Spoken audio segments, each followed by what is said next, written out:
తీసుకున్న అప్పు చెల్లించాలన్నందుకు ఇద్దరిని హత్య చేశాడు దుర్మార్గుడు. బంధువులని చూడకుండా చంపి బావిలో పడేశాడు. అంతటితో ఆగలేదు. అప్పిచ్చిన మరో వ్యక్తిని చంపేందుకు ప్లాన్ చేశాడు. అది జస్టులో మిస్ అయి పోలీసులకు చిక్కాడు.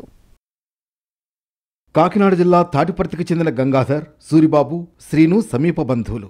సూరిబాబు శ్రీను దగ్గర అప్పు తీసుకున్నాడు గంగాధర్. ఆ డబ్బులతో ఇల్లు కట్టుకున్నాడు. కానీ వారికి అప్పు చెల్లించలేదు. కనీసం ఇంట్రెస్ట్ కూడా ఇవ్వలేదు.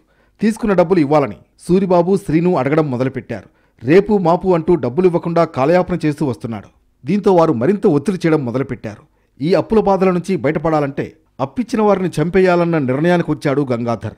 మంగళవారం రాత్రి పొలం దగ్గరికి ఇద్దరిని పిలిచాడు. డబ్బుల విషయం మాట్లాడదామని నమ్మించాడు. తీరా ఇద్దరు వెళ్లగానే మందు ఆఫర్ చేశాడు. పీకల దాకా తాగించి ఒకరి తర్వాత ఒకరిని చంపేశాడు. ఇద్దరి మృతదేహాలను బావిలో పడేశాడు. గంగాధర్ చాలా మంచిగుండేవాడు. ఇప్పుడు దాకా ఏ రకమైన రిమార్కు ఏమీ లేదు అతని మీద. అలాగని వీళ్ళ ఘర్షణ పడివాళ్ళు అంటే వీళ్ళు అసలు ఘర్షణ పడివాళ్ళు కాదు. ఇప్పుడు ఎక్కడే వాళ్ళతో గొడవ పడిన దాఖలు కానీ ఏమీ లేవు. ఒక్క కుటుంబం సంబంధించిన వాళ్ళు మొత్తం ఏమో మరి ఏమైనా మెంటల్ గంట ప్రిపేర్ అయ్యాడో ఏటో నాకేం అర్థం లేదు. మరి ఇద్దరు చనిపోయారని నిర్ణయించుకున్న తర్వాత గంగాధర్ మరో ప్లాన్ వేశాడు. అప్పిచ్చిన మూడో వ్యక్తిని చంపాలని స్కెచ్ వేశాడు.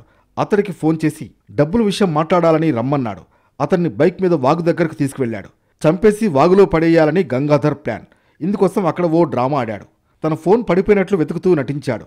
అయితే గంగాధర్ వ్యవహార శైలిపై అతడికి అనుమానం వచ్చింది. మొబైల్ ఎదురుగానే ఉన్న గంగాధర్ నటిస్తున్నట్లు నిర్ధారించుకున్నాడు. ఏదో జరగబోతుందని ఊహించి మెల్లిగా అక్కడి నుంచి పారిపోయి పోలీసులకు సమాచారం ఇచ్చాడు. పోలీసులు గంగాధర్ను అదుపులోకి తీసుకున్నారు. అయితే ఇద్దరిని హత్య చేసిన విషయం పోలీసులకు తెలియదు. ఆ తర్వాత బావిలో మృతదేహాలు బయటపడడం, ఎవరు హత్య చేశారని విచారించడంతో ఈ డబుల్ మర్డర్ వెలుగులోకొచ్చింది. గంగాధర్ వారిద్దరిని చంపినట్లు ఒప్పుకున్నాడు. సో అది తర్వాత మనం పోలీస్ చాలా ఫాస్ట్గా రియాక్ట్ చేసి ఇక్కడ వచ్చిన తర్వాత వి హావ్ ఐడెంటిఫైడ్. ఇది రెండు డెడ్ బాడీస్ కూడా మనం ఐడెంటిఫై చేశారు.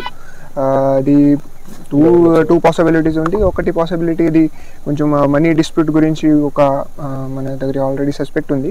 తర్వాత సెకండ్ పాసిబిలిటీ ఇది డ్రౌనింగ్ గురించి. సో రెండు పాసిబిలిటీస్ వీఆర్ ట్రైయింగ్.